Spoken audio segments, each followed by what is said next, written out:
What is up, Dallas Cowboys fans? How you feeling on a Thursday night? Late Thursday night after a very unnecessary Cowboys loss to the world champion Philadelphia Eagles on banner night. What the fuck did I just watch here? And what the fuck happened to CeeDee Lamb? I have so many thoughts here about the Cowboys' loss to the Eagles on Thursday Night Football to start the 2025 season for both teams and the NFL. I guess we'll start with the facts, if we can. Jalen Hurts rushed for 2 touchdowns. The Eagles lost their temper. We had a spitting incident before the game even started that cost the Eagles their star defender in Jalen Carter, who spat, whatever, on Dak Prescott after the coin toss and after the kickoff while there was an Eagles injured player. Spat, whatever, on Dak Prescott and got tossed from the game before the first play ever even happened. And that set the tone for a very contentious night. And we knew it would be contentious. It's the Cowboys and the Eagles. It's supposed to be contentious. If it wasn't contentious, nobody would care. The Eagles led 24-20 with 4:44 left in the third quarter. The game was then delayed 65 minutes because of lightning. The game ended up finishing finally 11:18 a.m. Central Time, after midnight Eastern Time, Philadelphia time. Dak Prescott threw a dime to CeeDee Lamb on a 4th and 3 with 1:54 left. That CeeDee Lamb, look, I know it would have been a good catch. It would not have been a great catch. It would have been a good catch. It would have been a catch that we expect CeeDee Lamb to make. Was the ball overthrown? A little bit, but Dak's been overthrowing people and then underthrowing people all night. It's week 1. I don't expect him to be perfect. But the receivers and CeeDee Lamb, you're making $30 million a year. You better fucking make that catch. And that might have redeemed you for the other 3 fucking drops that you had. Drops. And that was the game. Not the incomplete pass, not the drop on 4th and 3 that CeeDee Lamb couldn't hold on to. Combine all of his drops and his extremely poor play tonight. His route running was way off. His head was not in the game. He was, after every drop, he's on the sideline. It's on me. I got you next time. It's on me. You know what? Fuck you, CeeDee Lamb. Fuck you. I don't want anybody to ever tell me ever again that CeeDee Lamb is an elite receiver, that he's a top 5 receiver in the league. That is the biggest bunch of bullshit I have ever heard in my life. He is not. He's never been one. He has never been a top 5 receiver in the league. I don't want to hear all the stupid, useless numbers when the Cowboys are down 20 points in the 4th quarter and the Dak to CeeDee connection all of a sudden catches on.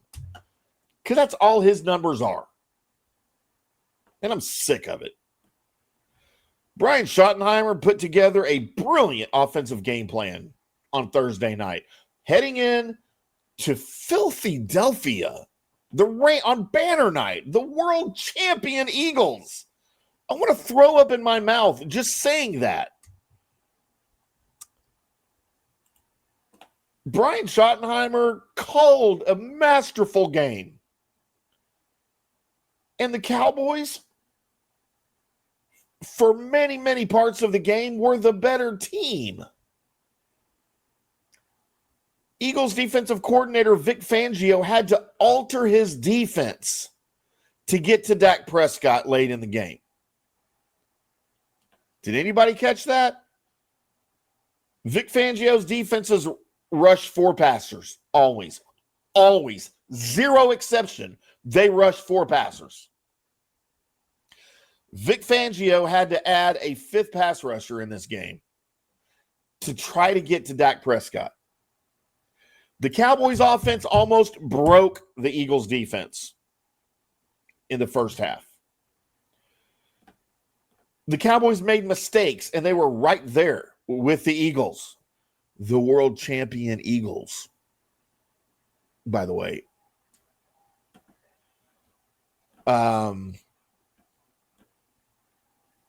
Cowboys had this game won. The Cowboys played better. They made more plays. They also made more mistakes. Not just CeeDee's drops. The Miles Sanders fumble right before the weather delay, that freaking hurt. That hurt.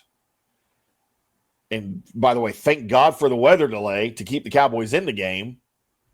And I thought coming out of the weather delay, the game became a defensive struggle or a defensive game, offensive struggle on both sides. Cowboys went toe-to-toe with the Eagles, who were favored, I think last I saw, 7.5 points before the game.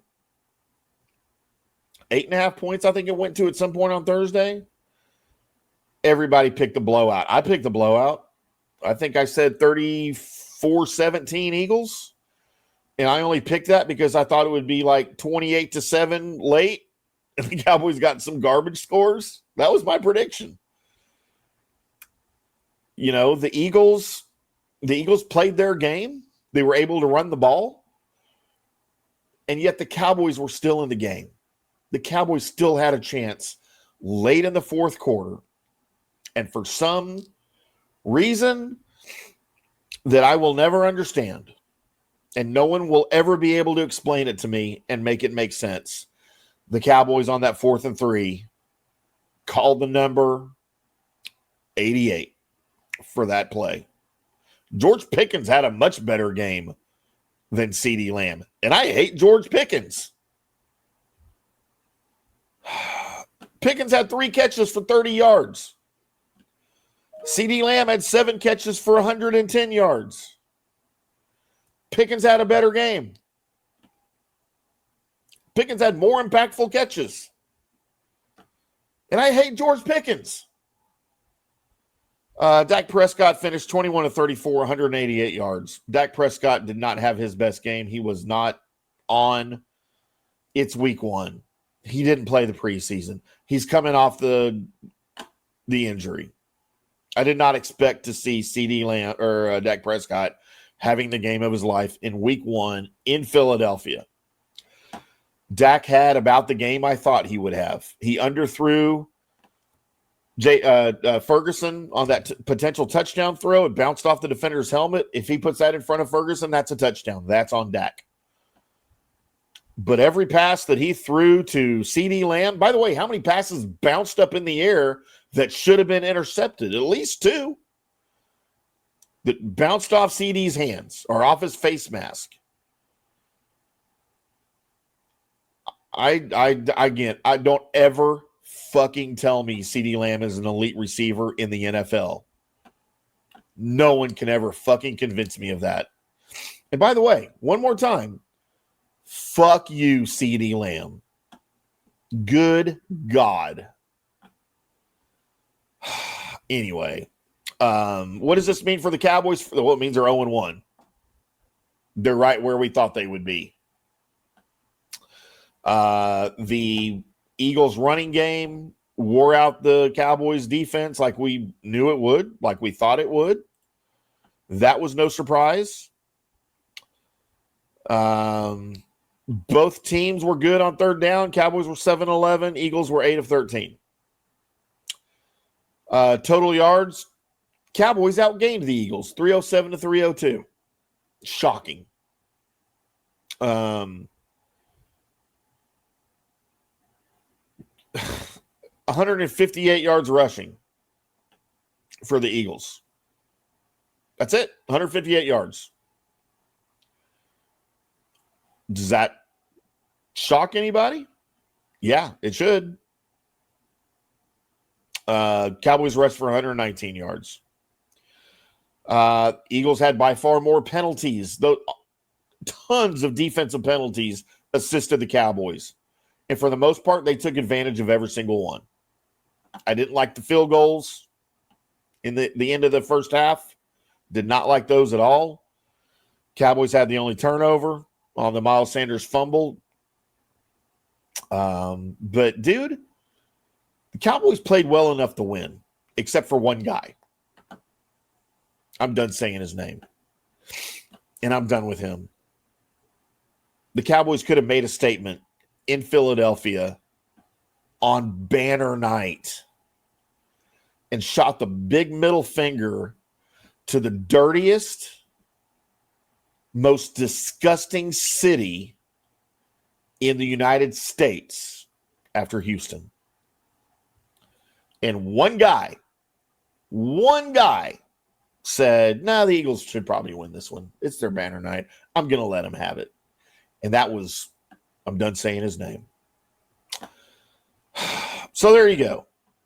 There's my analysis of the Cowboys game. I would love to hear what you think at IndyCar Tim on all the social media. Leave a comment in the video section here on FanStream Sports. By the way, our brand new FanStreamSports.com internet channel. Jesus Christ. I did have some drinks for the Eagles-Cowboys game.